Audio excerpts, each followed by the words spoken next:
Hi everyone, welcome to. We don't even have a name for this podcast yet. My name is Alexa, I'm the founder of Lex Chess Club, and I'm here today with Alina. I'm Alina, interior designer and head of projects in Balkan Studio, but also I'm a creator of art meditation project. Actually, I want to share with you how this idea happened. It really happened really spontaneously. We just decided suddenly yesterday to record something together. So, the story behind this episode is that we've met with Alina once at one of chess nights and we liked each other's ideas, but we never met second time. So, this is our official second time. And instead of chatting over a coffee or something, we decided to record it because it might be interesting story for all of you. So we just decided to prepare 7 questions or around that and just have an open discussion, improvise, discuss art, chess, and maybe something else. We have something in common because we aim to provide high quality event experiences for people. It's different experiences, but somehow they have something mutual, right? Yeah. So first time when we met, it was a chess club. Yeah, that's right. It was full of stylish people. Yeah, we have that. An amazing atmosphere. It was perfect. I felt like I know you. From before. Yeah, and it was a very interesting experience. I was playing chess and I was passionate about chess. I know your story, yes. Yeah, in my childhood, I was playing with my grandfather every day from from morning to night. When we first met, that was just a reminder for me. Wow, it's so interesting game. I just suddenly texted you yesterday. What did you think of it? I was waiting for it. I had a lot of questions to you. I want to know, how did you start this club? What was your idea? What was the reason? Honestly, I fell in love with chess when I was a kid. Since my father taught me how to play, I started to admire this game for this mental struggle, and I loved to solve puzzles. Chess ended up to be the biggest puzzle in my life until now. Yeah, sometimes it's really complicated and it's playing with your brain like in a crazy way, and that's why it's a beautiful game. Besides that, it's improving strategical thinking. These skills might help in real life problems. It's quick problem solving when you need to deal with something in real life. You can make decisions really quickly, and these decisions will be really thoughtful. Chess taught me how to think wisely. I can talk about chess forever, you know? Okay, I will ask you the next question. What was the main philosophy of this project? What was the main idea behind starting this project? I would say from my background, I used to host a lot of events, different kind of networking events, conferences. I was so passionate about connecting people. Since I moved here in UAE, it's crazy amount of networking events, right? I thought chess might be a great additional thing to networking. And I was thinking if I would choose something to do forever or like just one thing in my life, which I will never get bored of. So the first thing is chess. I remember I tried to organize different kind of events here because I wasn't sure chess will be successful. I hosted a couple of events. I wanted to build up a business club, a community in here, and it was something missing. Like it wasn't complete. I decided that chess might be a great instrument. So that's how I hosted the first chess night. So the philosophy, back to your question, because I'm just, improvising. Philosophy behind it originally was help people to connect on a deeper level during the chess game. Because when you're playing chess, I'm not talking about competitions, I'm talking about playing casually. You will talk to your opponent anyhow about anything, even if you're so introverted or you don't feel comfortable talking usually. But once you play, you can make a joke about your move or something, and then conversation flows. And usually these conversations ending up to be something really inspiring. The main idea was networking, like really high quality, deep networking between people, between professionals, entrepreneurs, and yeah, that's how it all started. And how was your first event?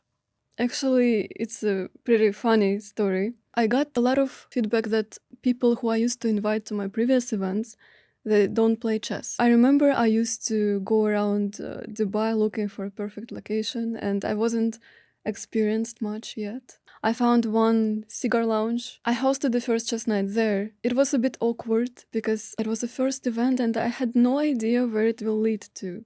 I had some vision for like building up a thing or like a chess community in a new country without connections, without like experience. I had a feeling that it will work out somehow. Your eyes are shining. Ah, yeah, chess. So, what kind of experience you provide to your clients now?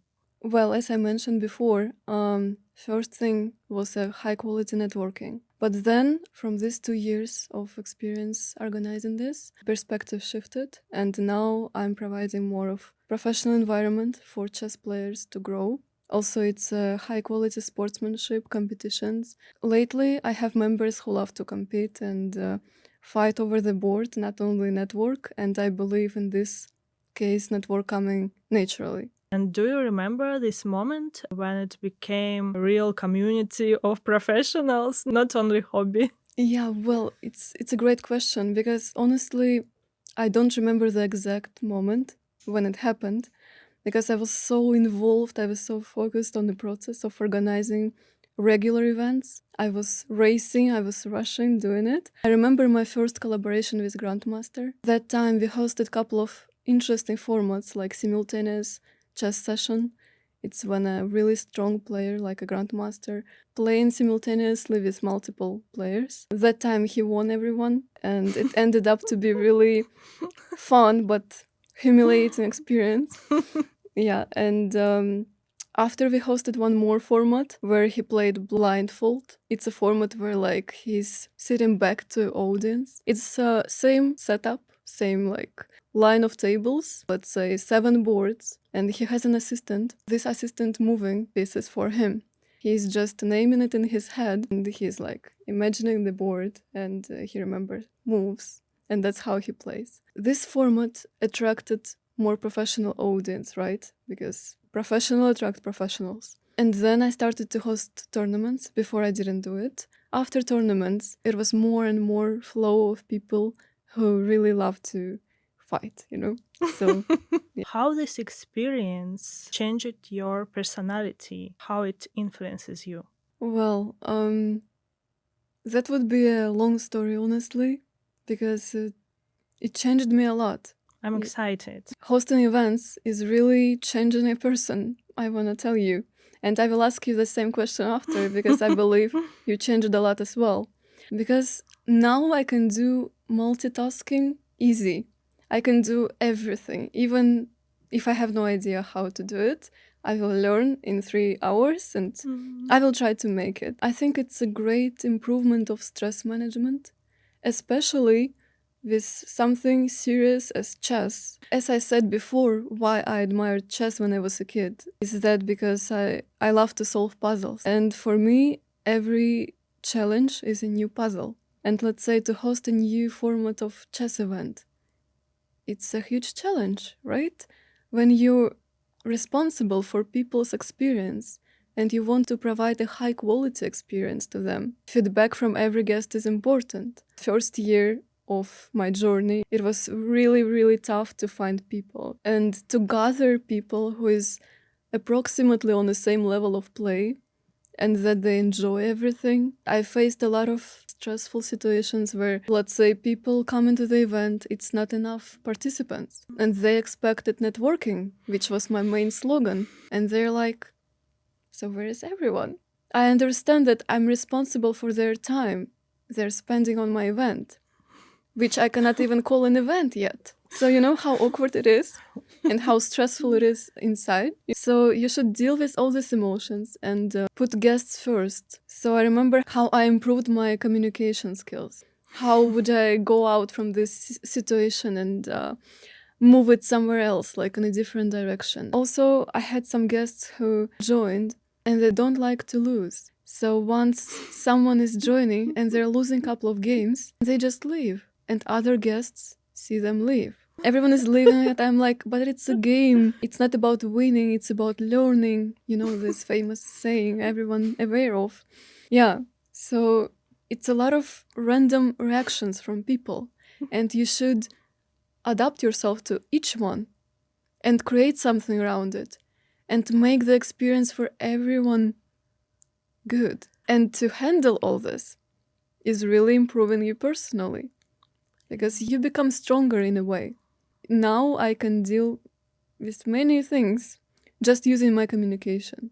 Hosting this kind of events really improves your stress management. You don't have an opportunity to panic, to be sad. Just handle everything. And Let's talk about future of this project. Do you have a dream version of this chess club? For example, 5 years from now.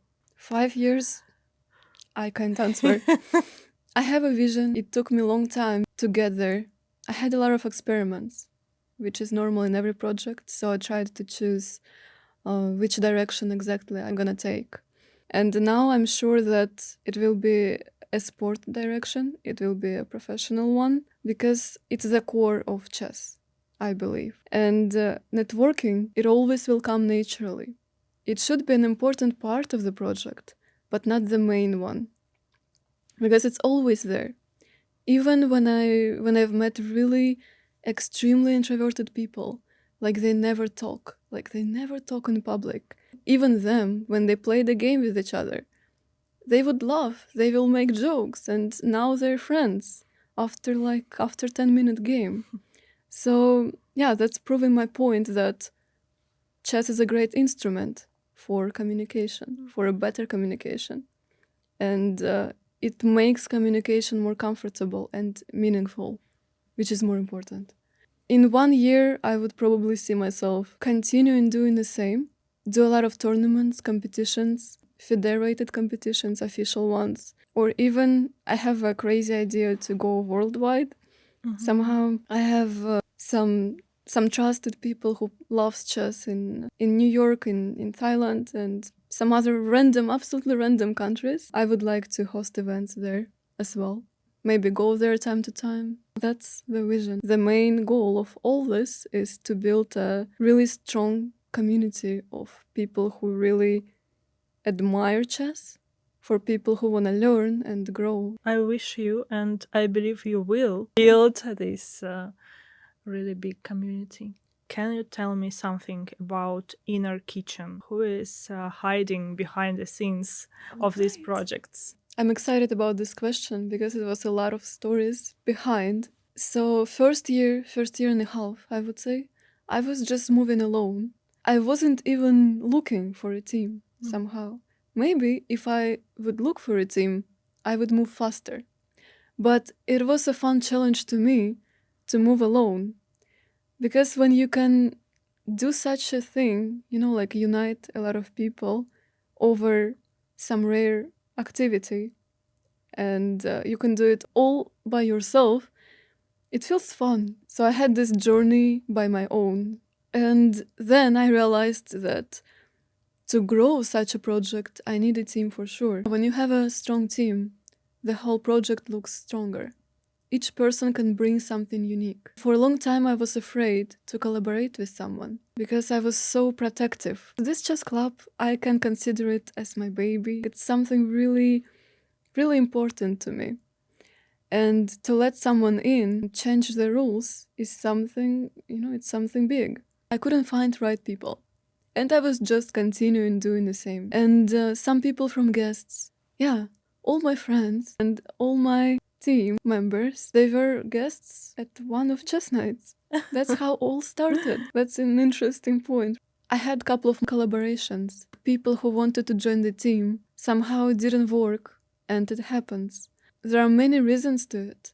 Me being so protective is one of them, but I believe you will understand me that when you create something, and at that point you've been alone, it was your idea, and it all just came from your imagination.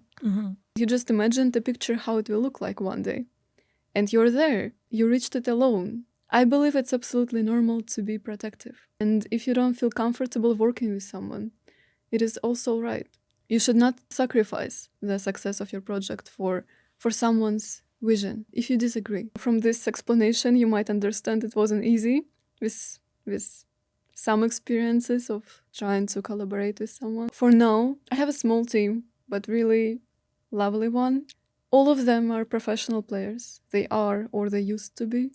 And I feel much more confident because of that. You feel stronger when you communicate with people who are really supportive, who is really taking things seriously. And they want to take this club project really far. It's precious. It's really rare. I'm still looking for more people in the team, as I said. It's always a flow.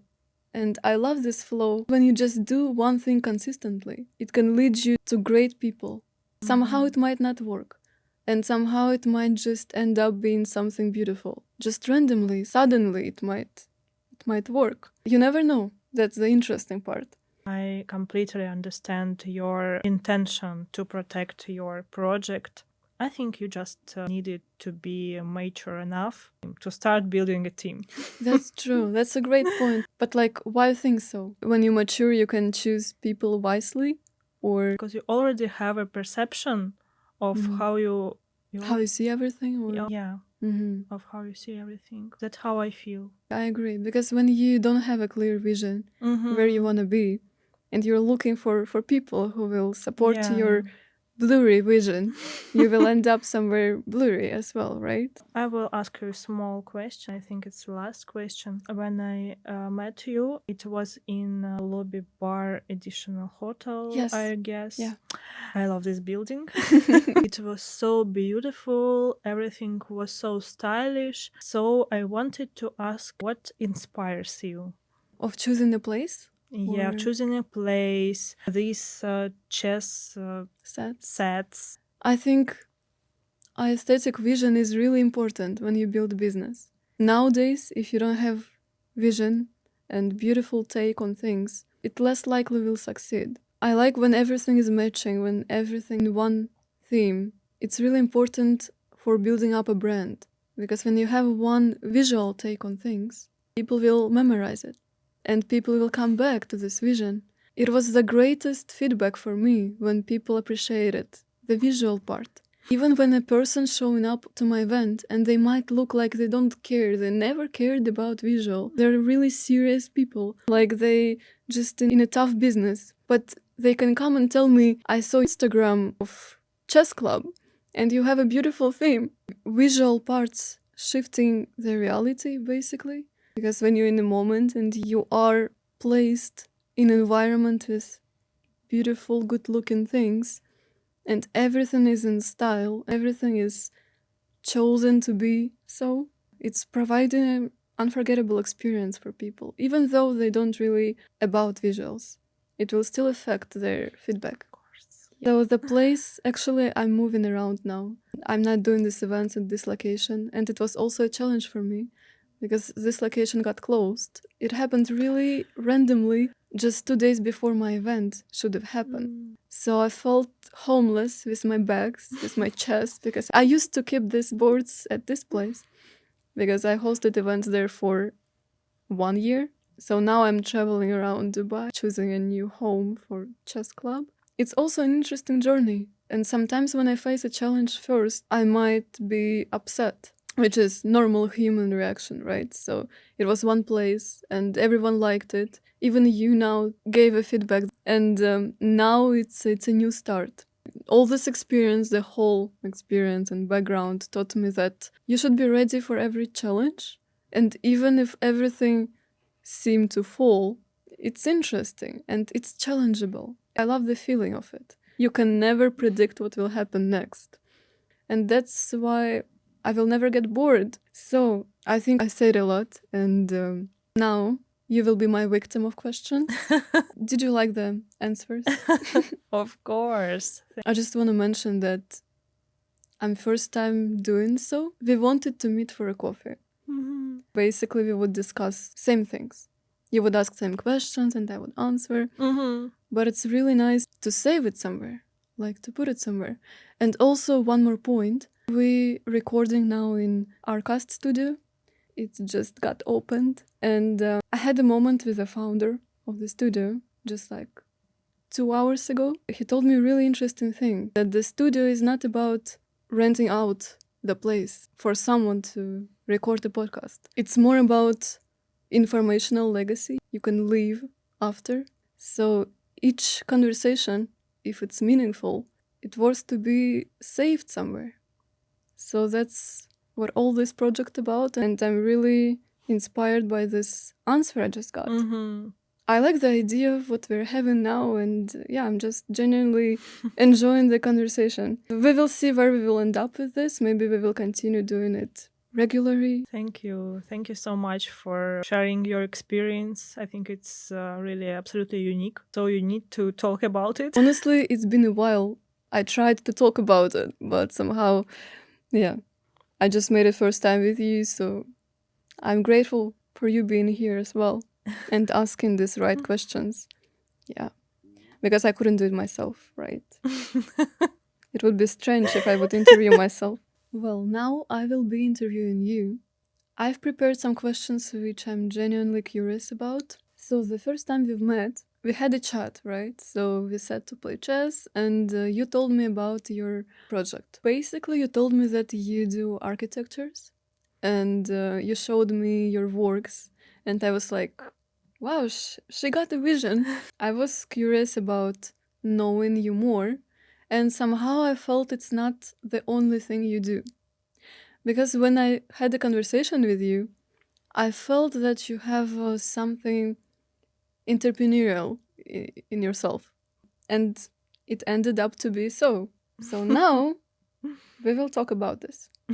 I think you have a really good intuition. Now I'm interior designer. I'm head of projects in Balkan Studio in Dubai. I'm 10 years in architecture and design. 2 years ago, I've started my new project that's called Art Meditation. Yes, that's right. And my first question is, why it's the name? I think this name is a very good explanation of what's going on our meetings. We're creating an emotional state through art. It's not about academical drawings. It's about listening to your inner voice while doing arts. What's your relationship with art yourself? Why it touches you so much that you started this project? Could you please share everything? Of course, it was childhood passion. Yeah, just as mine. Yeah, after that, I learned architecture in Moscow. So all architects are learning academical drawings. Right. Yeah. I didn't think of it. Okay. You have to be a good Painter. Yeah. So it was a must have to learn how to draw, right? Of course. Yeah, I see. You have to. But it's interesting point because I believe in architecture you should draw by strict rules, right? Yeah. So it's only exactly. specific rules and frames. I'm curious to know how you started with more creative art. Yeah, it's absolutely amazing question. These academical drawings more about strict rules. I know so many people who burned out and just stopped to draw after university, and they only want to forget it. Can I tell you something? Your story reminded me of one exceptional book. It's called Fountainhead of Ayn Rand. She was a philosopher, basically. She was pushing the idea of healthy egoism, how to break rules in some way to your advantage. And if you want to create, you should create, and you should let yourself create. The funny thing is that the character in this book is studying in architecture university, and he got kicked out because he had more creative thinking than others. The book is about how he is exploring life in a creative way. You really reminded me the main character. And to be honest, I was this person who was absolutely burnt out of drawings. Yeah. And I wanted to forget it. By the way, I was really good in it. One day, something happened. Yeah, something happened. That's why I started again, but in absolutely different way. Tell me which way it was. I went through a really dark period in my life. It was 2 years ago. And my therapist, she said to me, draw a tree every day, draw a tree and send it to me. So I didn't have any idea what I'm doing, but I started. That was trees with 3 sentences of what I'm grateful for Oh. on this day. And that's how changes started. The main thing that I learned from this practice that my body already knows everything what I feel. What's your philosophy behind starting a project of art workshops? And the most important thing is, I would like to know what exactly you do on your meetings, how it looks like. So the philosophy of this project is about that our body is already knows what we need. And the secret of listening to our body is to stop thinking and just start feeling. This is the point where real clarity comes from and how it goes. I usually invite people to the space that I really like. For me, it's very important to find the space when I feel everything is really beautiful, when I can create a calm and meditative atmosphere. So I'm preparing drawing sets, different tasks. All of my events are unique and it depends on guests. So you're kind of choosing program depending on who is Yeah. attending. That's really thoughtful. Could you please tell me the same stories I shared with you about the journey? Do you remember your first event? Like, how did it go, and what's your memories and feelings about it? When I found that this practice can really be healing for me, I've started these events. So the first event, I don't know, I was really brave in this point. I just invited my friends and my friends' friends. A really nice studio of ceramic artists. That was the first event. As a person who has little experience in drawing, actually, I was studying drawing for some time. It was abstractive drawing, so it wasn't something specific.